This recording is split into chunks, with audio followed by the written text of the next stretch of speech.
Everyone, welcome back on our channel Divyashree physics. तो previous lecture के अंदर हमने स्टडी किया था वेक्टर एंड इट्स टाइप्स। अब हम देखते हैं कि जो वेक्टर क्वांटिटीज होते हैं उनको हम ऐड कैसे करेंगे। ऐसे तो नहीं कि जैसे हमने सिंपल 2 + 3 कर दिया कि 5 हो गया है। तो वेक्टर क्वांटिटीज को ऐड कैसे किया जाएगा। अब वेक्टर क्वांटिटीज को ऐड करने के लिए डिफरेंट रूल्स होते हैं। जैसे उनमें से एक रूल है triangle law of vector addition, parallelogram law of vector addition and polygon law of vector addition. तो सबसे फर्स्ट हम देखते हैं triangle law of vector addition, और ये बहुत ही इंपॉर्टेंट टॉपिक है एग्जाम्स के पॉइंट ऑफ व्यू से भी, और क्वेश्चन भी आते हैं इसमें कॉम्पिटिटिव एग्जाम के अंदर। मींस इसका डेरिवेशन भी इंपॉर्टेंट है बहुत ज्यादा। तो triangle law of vector addition, इसके अंदर क्या होता है, जैसे हमने कोई भी दो वेक्टर लिए, एक हो गया ए वेक्टर और ये दूसरा वेक्टर ले लिया हमने बी वेक्टर। अब देखो ये दोनों वेक्टर्स को हमने ऐसे ही क्यों लिया, क्योंकि हम क्या कर रहे हैं triangle law of vector addition.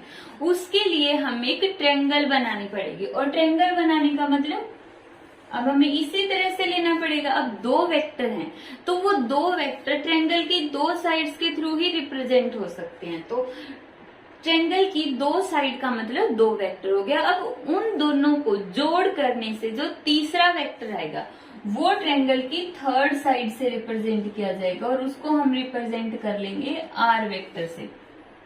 तो सबसे पहले हमने दो वेक्टर लिए, ए वेक्टर और बी वेक्टर, और उन दोनों को जोड़ने से मींस ए वेक्टर को ऐड कर देंगे बी वेक्टर में। उसके बाद जो रिजल्ट आएगा उसको हम लिखेंगे आर, आर फॉर रिजल्टेंट मतलब टोटल। ठीक है, तो ये हो गया। अब ये वेक्टर फॉर्म है इसकी। तो triangle law of vector addition के अकॉर्डिंग क्या हो जाएगा कि according to this law when two angles are represented by when two vectors are represented by two sides of a triangle, when two vectors are represented by two sides of a triangle, then their resultant is represented by third side of a triangle, taken in the opposite order, means जो resultant होगा उसका order in दोनों से opposite होगा। जैसे देखो ए vector यहां से चला इस तरफ, फिर यहां से चला, ये होगी, ये दोनों तो हो गए ए और बी। तो इसके अकॉर्डिंग तो फिर यहाँ पर ऐसे आना चाहिए था, ऐसे ही जा रहा है ना एरो ऊपर की तरफ ऐसे, लेकिन जो रिजल्टेंट है वो अपोजिट डायरेक्शन में होगा, थर्ड साइड के थ्रू रिप्रेजेंट होगा ट्रायंगल के, और अपोजिट साइड में होगा। ठीक है, इसको हम मान लेते ओ पी डी। ठीक है, तो ये ट्रायंगल हो गया हमारे पास, ट्रायंगल ओ पी डी। अब यहाँ पर अप्लाई करते हैं। तो सबसे पहले हम यहाँ पर सॉल्व करने के लिए देखो, कभी भी अगर हमें ट्रायंगल को सॉल्व करना है तो उसके लिए हम एक राइट एंगल्ड ट्रायंगल लेंगे। राइट एंगल ट्रायंगल का मतलब उसमें एक एक्सिस 90 डिग्री की लेंगे। तो यहां से हमने परपेंडिकुलर ड्रॉ कर दिया, ये हो गया एंगल 90 डिग्री, और इसको मान लो क्यू हो गया। अब हमने राइट एंगल ट्रायंगल क्यों लिए, क्योंकि जो राइट एंगल्ड ट्रायंगल होती है उनको सॉल्व करना इजी होता है। और इजी क्यों होता है, क्योंकि वहां पर हम पाइथागोरस थ्योरम लगा सकते हैं। तो देखो वैसे तो इसका रिजल्टेंट आ गया आर, बट इसको और सिंप्लीफाई करना पड़ेगा, पूरा डेरिवेशन करके दिखाना पड़ेगा। तो देखते हैं। तो using Pythagoras theorem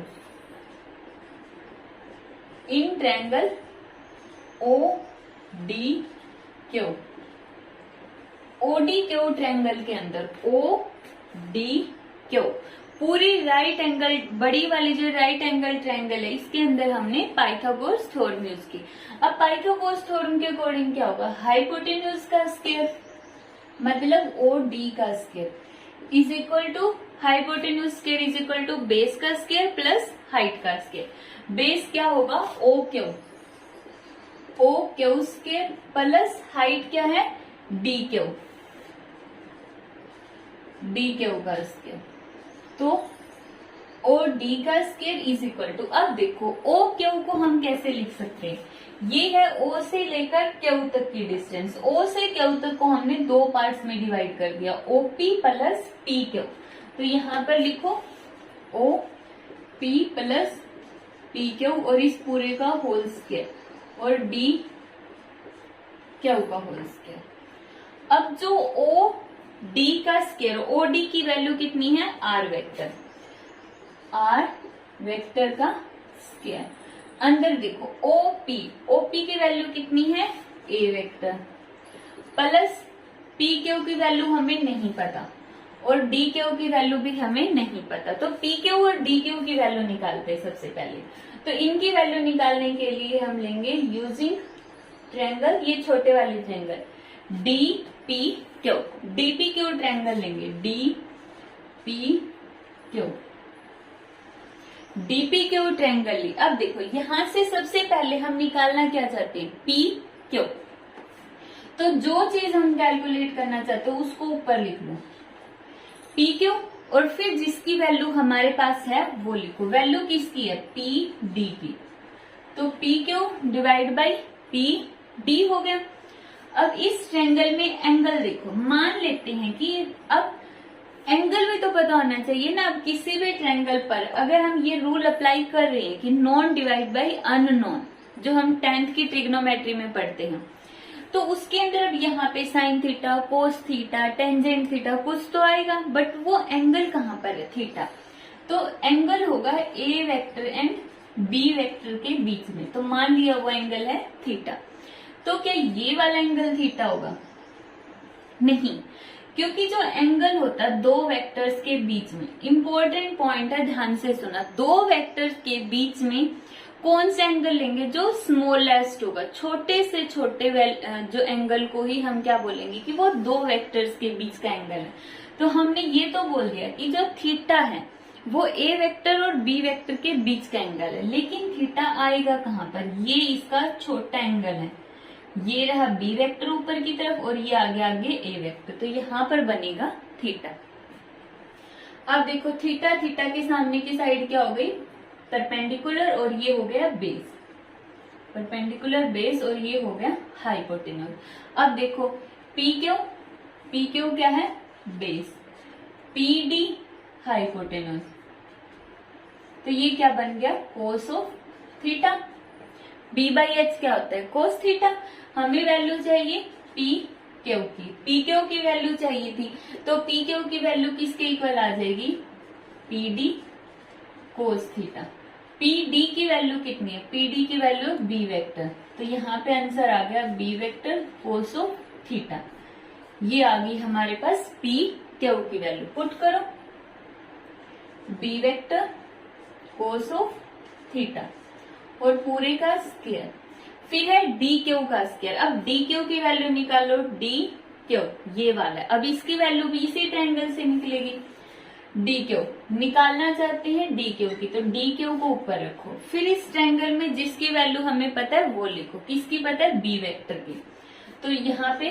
P D लिखो is equal to, D Q क्या है, परपेंडिकुलर, पी डी क्या है, हाइपोटेन्यूज, तो ये क्या बन गया, साइन थीटा, डी क्यू की वैल्यू क्या आ गई, पी डी साइन थीटा। अब यहां पर देखो पी डी की वैल्यू बी वेक्टर और आगे है साइन थीटा, तो ये आ गई हमारे पास सेकेंड वैल्यू, पी क्यू की वैल्यू भी निकाल ली और डी क्यू की वैल्यू भी निकाल ली, दोनों को पुट कर दो, डी क्यू की क्या आ गई, B vector sine of theta और पूरे का स्क्वायर। अब क्या है, सिंपल मैथ्स है, सॉल्व करो, कितना आएगा, A square plus B square cos square theta plus twice of A B cos theta plus यहाँ पे कितना आएगा, B square sine square theta. अब सबसे इम्पोर्टेंट पॉइंट, एक और इम्पोर्टेंट पॉइंट, तो यहाँ पे क्या होगा, जो वेक्टर होता है, ए वेक्टर हो, बी वेक्टर हो, सी वेक्टर हो, कोई भी वेक्टर हो, अगर हम उसका स्केयर करते हैं तो उस पर से वेक्टर का साइन हट जाएगा। तो यहां से इसलिए हमने वेक्टर का साइन हटा दिया। ए स्केयर एज इट इज रहेगा। अब यहां से देखो बी स्केयर यहां पर भी है, बी स्केयर यहां पर भी है, कॉमन ले लो, अंदर क्या बच गया, कोस स्केयर थीटा प्लस यहाँ पे बच गया sine square theta plus twice of A B cos of theta. अब ये आइडेंटिटी होती है, sine square theta plus cos square theta किसके इक्वल होता है, 1 के इक्वल। तो यहाँ पे क्या आ गया, ए स्केयर प्लस बी स्केयर, यहाँ पर आ गया 1, तो आगे सेकेंड टर्म क्या बच गई, 2ab कोस ऑफ थीटा।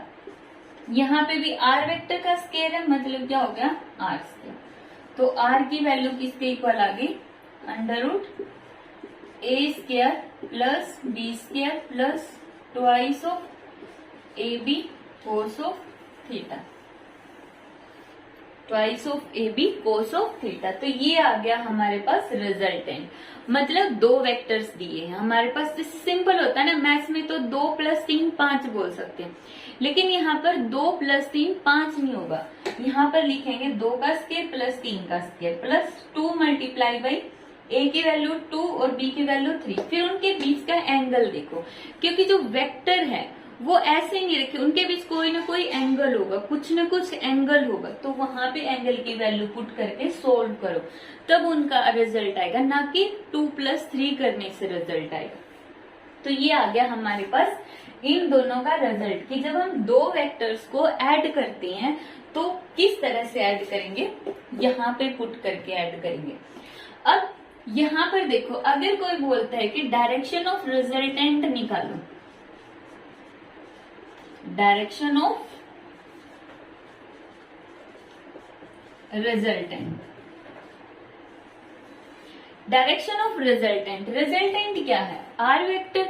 अब डायरेक्शन का मतलब वो कोई ना कोई एंगल तो बना रहा है, तो यहाँ पर हमने रिजल्टेंट का एंगल ले लिया अल्फा, और मान लिया कि वो ए वेक्टर के साथ, क्योंकि नीचे ए वेक्टर है, तो ए वेक्टर के साथ कौन सा एंगल बना रहा है, अल्फा बना रहा है। तो यहाँ पर हमें क्या निकालना है, इसकी डायरेक्शन निकालनी। तो टेंजेंट अल्फा ले लो, टेंजेंट अल्फा किसका क्या होगा, B by P by B, theta के सामने की साइड ये हो गया B vector divide by base. अब देखो अल्फा ये कौन सी ट्रायंगल पर अप्लाई करोगे, अब जो डायरेक्शन ऑफ रिजल्टेंट होगा उसको निकालने के लिए देखो टेंजेंट ऑफ अल्फा निकाल लो, tangent alpha means P by B. अब इसको भी कौन सी ट्रायंगल पर अप्लाई करोगे, ओ डी क्यू, जो बड़े वाली ट्रायंगल है। परपेंडिकुलर कौन सा है, अल्फा के सामने की साइड क्या है, डी क्यू। बेस कौन सा, बेस हो गया ये वाला पूरा ओ क्यू, तो D Q divide by O Q को हम क्या लिख सकते हैं, ओपी प्लस पी क्यू।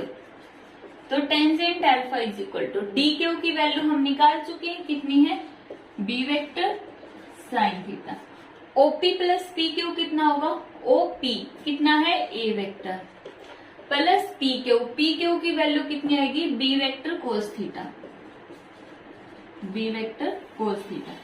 ये आ गया टेंजेंट अल्फा की वैल्यू, अल्फा निकालना है तो टेंजेंट को उस साइड ले जाओ, टेंजेंट इनवर्स और मल्टीप्लाई बाय दिस टर्म। तो इस तरह से हम इसको ऐड करते, 2 वेक्टर्स को ऐड करते। ये तो थी थ्योरी, थ्योरी के अंदर हमें अच्छे से ये क्लियर नहीं होगा कि कोई भी जो वेक्टर होता है उसको हम किस तरह से ऐड या सब्ट्रैक्ट करेंगे। तो इसके न्यूमेरिकल देखते हैं। फर्स्ट न्यूमेरिकल है 2 फोर्सेस ईच ऑफ 4 न्यूटन। हमारे पास 2 फोर्स हैं, मान लेते एक फोर्स F1 है, एक फोर्स F2 है, ईच ऑफ 4 न्यूटन मीन्स हर एक की वैल्यू कितनी है, 4 Newton. Act on a body, जैसे ये बॉडी है, इस पर 2 फोर्स लग रही है, ठीक है, इस पर 2 फोर्स लग गई, act on a body at an angle of 60 degree. इस पर 2 फोर्स लगे और दोनों के बीच का एंगल कितना है, 60 डिग्री। मतलब यहाँ पर कोई बॉडी और उस पर 2 फोर्स लगे, एक यहां से आकर लग गया, एक यहां से आकर लग गया, और दोनों के बीच का एंगल कितना है, 60 degree. Find the magnitude and direction of resultant force acting on it. मतलब 2 फोर्स लग गए तो टोटल कितना फोर्स लगेगा। तो देखो ये है 4 न्यूटन और ये है 4 न्यूटन। अगर सिंपल होता तो क्या कर देते, 4 + 4 8 न्यूटन। ऐसे ही होना चाहिए सिंपल में, तो कि एक बॉडी पर 2 फोर्स लग रहे, 4 का दूसरा भी 4 का, तो 8 हो गया। बट अब देखते हैं रिजल्ट क्या होता है, एक्चुअल में कितना फोर्स लग रहा है। तो फॉर्मूला देखते हैं क्या होगा, F1 का स्केयर प्लस F2 का square plus twice of F1 F2 cos of theta. अब ये फॉर्मूला कहां से आ गया, जो पीछे वाला फॉर्मूला था उसमें हमने A की जगह F1 मान लिया और B की जगह F2 मान लिया।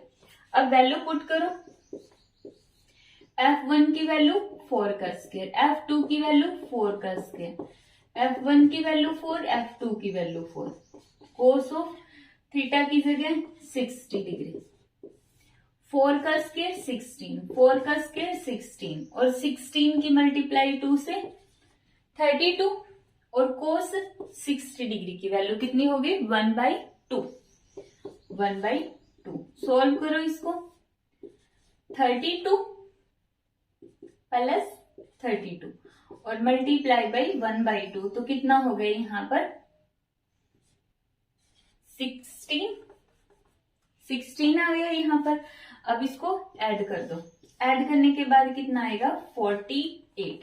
तो टोटल फोर्स आ गया 48। अब 48 को के अंदर से जो चीज इस अंडर रूट से बाहर आ रही है बाहर निकाल दो। कैसे निकालोगे, देखो इसके टुकड़े कर लो,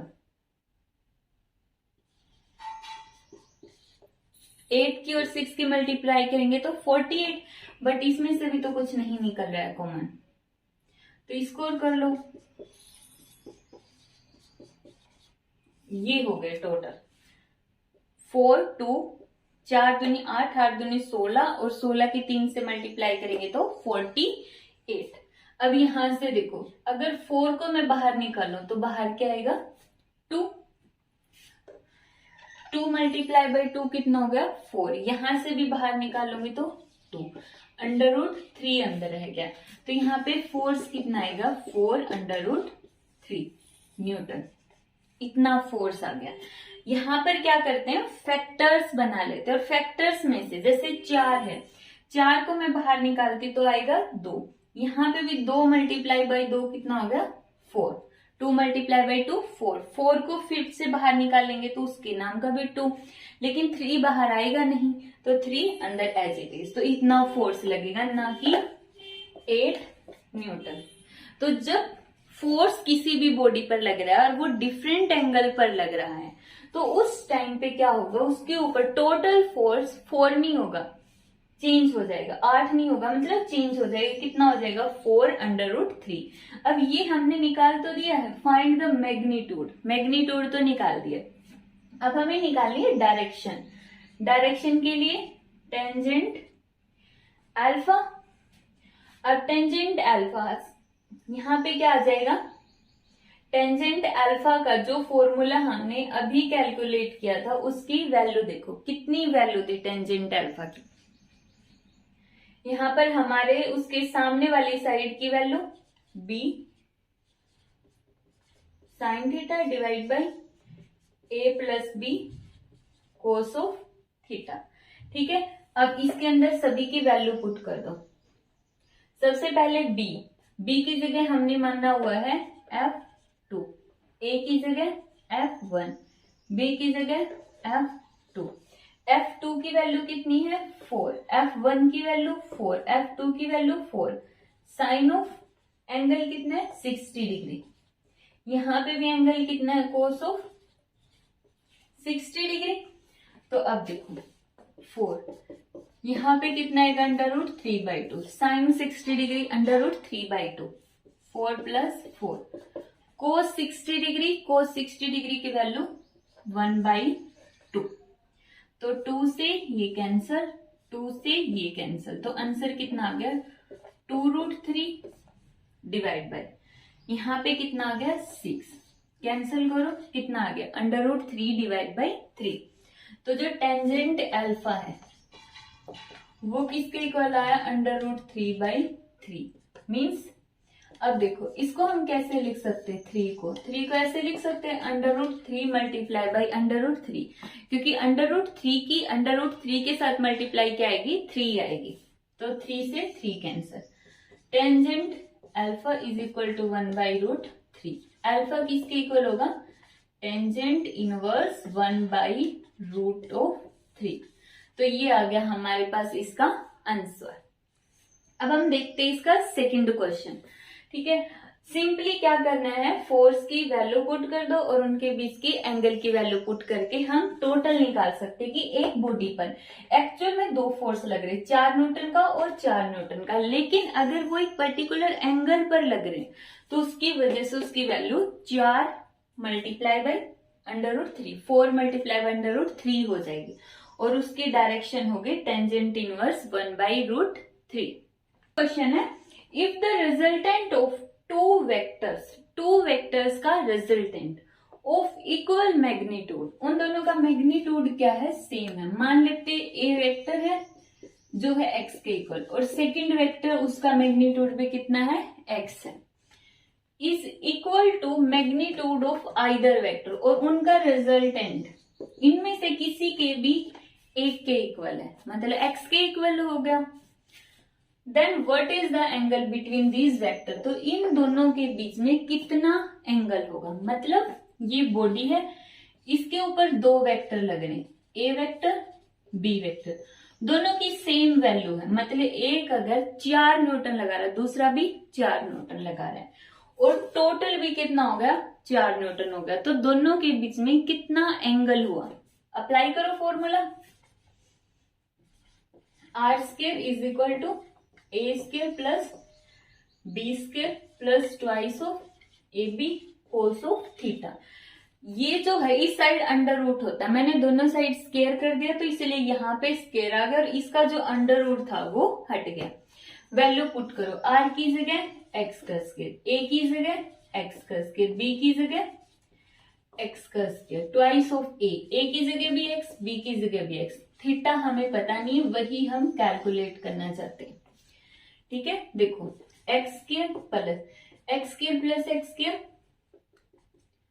2x² plus 2x² cos of theta, 2 cos² को इस साइड लेके आओ, x² minus 2x² is equal to 2x² cos of theta. x² में से 2x² गया तो कितना आ गया, minus x² is equal to 2x² cos theta.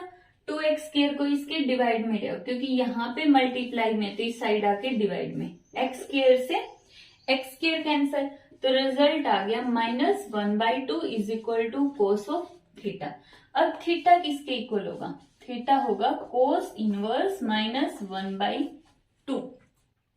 Cos inverse -1/2 कितने पर वैल्यू होती है, 120 डिग्री पर, तो थीटा की वैल्यू कितनी होगी, 120। मतलब जब किसी बॉडी के ऊपर 2 वेक्टर लग रहे हैं, मतलब किसी बॉडी पर हम फोर्स लगा रहे हैं, 2 लोग फोर्स लगा रहे हैं और उन दोनों के बीच का एंगल अगर 120 है, तो इसका मतलब एक ही बॉडी का उसके ऊपर फोर्स लग रहा है, मतलब काम दोनों कर रहे हैं, दोनों फोर्स लगा रहे, दोनों एनर्जी लगा रहे, लेकिन वो जो बॉडी है उसको एनर्जी सिर्फ एक ही बॉडी की मिल रही है। कितनी एनर्जी का मतलब यहाँ पर फोर्स मिलने से है कि उस पर फोर्स कितना लगा रहा है, एक ही बॉडी का लग रहा है, वो है कितना, x न्यूटन। तो इस तरह से हम जो वेक्टर लॉ है, triangle law of vector addition के न्यूमेरिकल सॉल्व कर सकते हैं। ये बहुत ही इंपॉर्टेंट टॉपिक, इसके न्यूमेरिकल की प्रैक्टिस कर लेना बाकी।